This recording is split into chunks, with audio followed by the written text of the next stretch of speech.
Conversamos ao vivo agora com Wlamir Brandalize, que está de olho em tudo que acontece no mercado. E Brandalize, não dá para começar essa conversa ignorando os fatores que nós estamos vendo que estão, de certo modo, motorizando de uma maneira diferente o mercado agrícola, que é a guerra tarifária que foi estabelecida pelo governo norte-americano. Essa situação, né, das tarifas, né, que agora estão estabelecidas pelos americanos em 104% contra produtos chineses e 84% da China em relação aos Estados Unidos, e uma promessa está ventilando no mercado, né, nos jornais norte-americanos, que vão subir para 125%.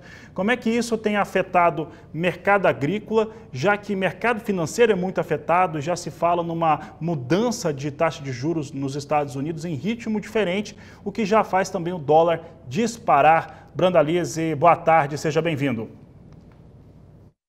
Boa tarde, Fabiano. Boa tarde a todos. Olha, Fabiano, na realidade o Trump colocou o bode na sala, né? E agora ele achou que era fácil de tirar o bode, né? Depois que o pessoal aceitasse aí que o bode estava incomodando, e na realidade os chineses acabaram colocando um bode também na sala, né? Então o ambiente ficou com dois bodes. Para o produtor brasileiro é um momento de oportunidades, e também o produtor tem que se preparar que tem dificuldades, né? O dólar disparou, momento de dólar acima de 6, né? 6,06 que está operando agora. Isso impacta direto no custo de produção, né, dos nossos insumos. É uma pressão importante. Estamos andando no momento de cavalinho encilhado para o produtor de milho, de soja, né? As cotações são as melhores desde o começo da safra, né? Então o ambiente melhorou em reais. As cotações em dólares não estão no melhor momento, mas são momentos de oportunidades. Nós tivemos semana passada, vê como é que ele está flutuando tudo, né, Fabiano? Ele está flutuando o dólar, está flutuando Chicago. Chicago, no caso da soja, foi muito afetado, né, porque a China é a grande compradora de soja do mercado global e os Estados Unidos é o segundo maior exportador. Então a soja é que levou as pancadas maiores. O milho passou meio ileso, não, no quadro geral aí de Chicago, e ainda segue carregando alguns ganhos, porque para os Estados Unidos a China não tem importância praticamente na compra de milho, né? Eles quase não compram milho americano. Mas o ambiente que ele se tornou aí um ambiente do produtor ainda ficar muito atento, né? Nós vamos ver aí que muito produtor está aproveitando, vendendo nas altas, outros produtores estão sonhando, né? Porque tem sempre aquelas opiniões que acreditam que o mercado só vai subir, né? Lembrando que essa guerra comercial ela vai chegar a um ponto aí que os dois lados vão sentar e ver que ela não leva nada para nenhum dos dois lados, né? Então vai chegar o momento de ter aquela hora de dizer agora vamos jogar a toalha a toalha branca, não, a bandeira branca, e vamos ver o que a gente pode fazer.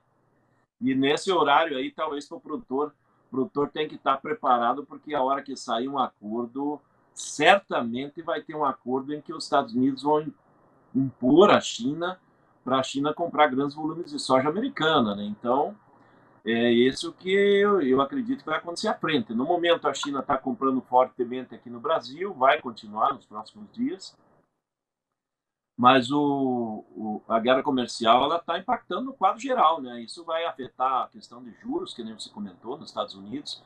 Bem provável que suba os juros americanos aí na próxima reunião do Fed. Isso traz dólar mantido firme aí nesse momento.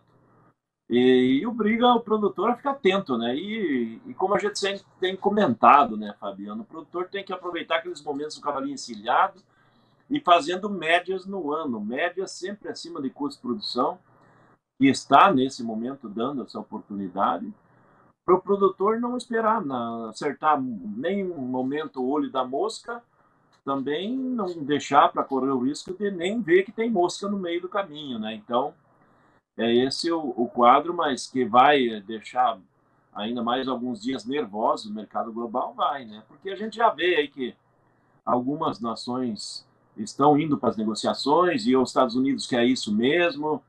O próprio Japão, né, uma grande economia mundial, já está em negociação com os Estados Unidos.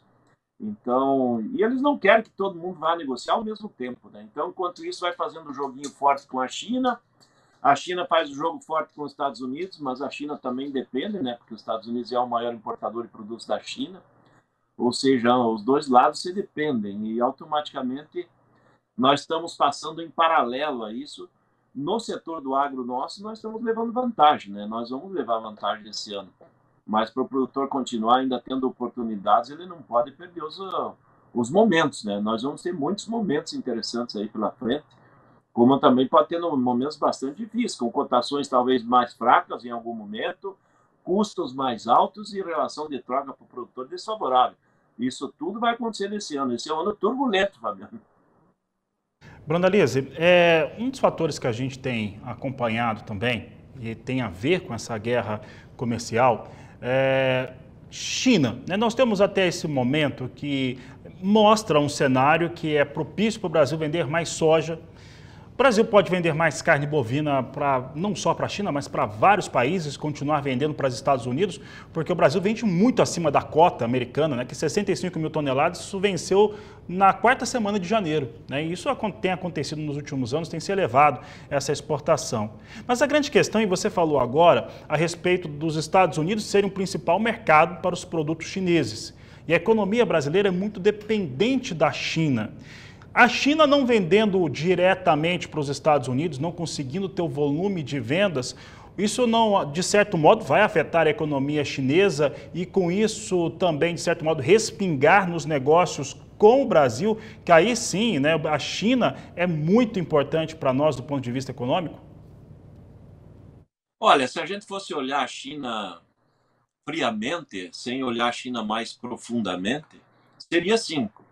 A grande questão, Fabiano, é que a China, quer queira ou não, hoje é o maior credor dos Estados Unidos também. Ela que tem mais títulos do Tesouro Americano. E a China, ao mesmo tempo que ela está jogando pesado aí nessa negociação, nessas tarifas, ela nessa semana ela começou a liquidar, vender títulos americanos que ela tem de 10 anos, que são títulos muito bons do Tesouro Americano, para fazer caixa, né? Está vendendo para fazer caixa. Acho que tivemos uma queda. Vamos lá, que entrou. E agora, com relação à China, ela está vendendo títulos americanos, fazendo caixa para estimular a economia interna. Então, a China tem essa possibilidade de fazer a economia interna ser estimulada, de dar suporte para as empresas chinesas que tiverem com problemas maiores e tentar viabilizar outros negócios, né? O que a gente pode ver provavelmente à frente é produtos chineses aí sendo carreados para o Brasil em função dessa maior relação de contas que eles vão fazer conosco, né? E aí tem produtos importantes, por exemplo, os Estados Unidos era o maior comprador de placa solar da China. Agora, com essas tarifas aí, provavelmente fica muito mais caro que os outros fornecedores. Aí nós poderíamos ter aqui mais a entrada de placas solares, automóvel chinês que já está entrando aí em navios, em cima de navios, chegando com automóveis elétricos chineses. E isso vai mudar um pouco o rumo do comércio, né, Fabiano? No curto prazo é isso que vai acontecer, mas com relação à China passar por uma fase de recessão, eu acho muito difícil, porque a China é o país que tem maior saldo em caixa, né?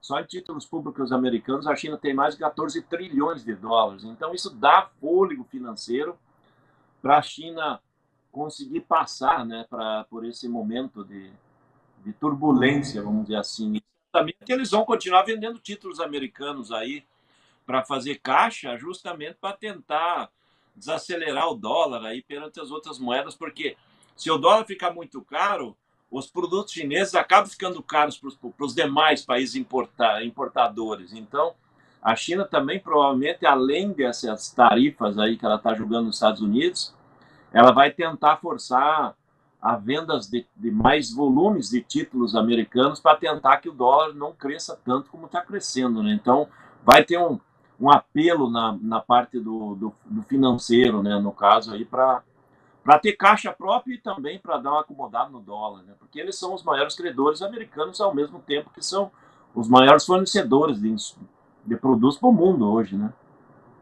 Bem, Brandalize. Brandalize, para encerrar, e até rapidamente, você falou que o cavalo está encilhado mais uma vez para sojicultor brasileiro. Nós temos o dólar acima de 6, nós temos prêmios muito interessantes nos portos brasileiros e até a soja em Chicago, que está muito volátil, equilibrou um pouco. O momento é bom, até porque a gente não sabe quando que esse acordo, se é um acordo que pode sair a qualquer momento, Brandalize. Olha, é um momento bom justamente por isso, porque a gente tem uma incerteza do que vai acontecer pela frente, né? Não se sabe se vai alongar isso aí. A partir do momento que tiver um acordo, há uma acomodação de dólar, certamente o dólar cai bastante e volta lá para 5,80, 5,70, 5,90, muito abaixo do que está hoje.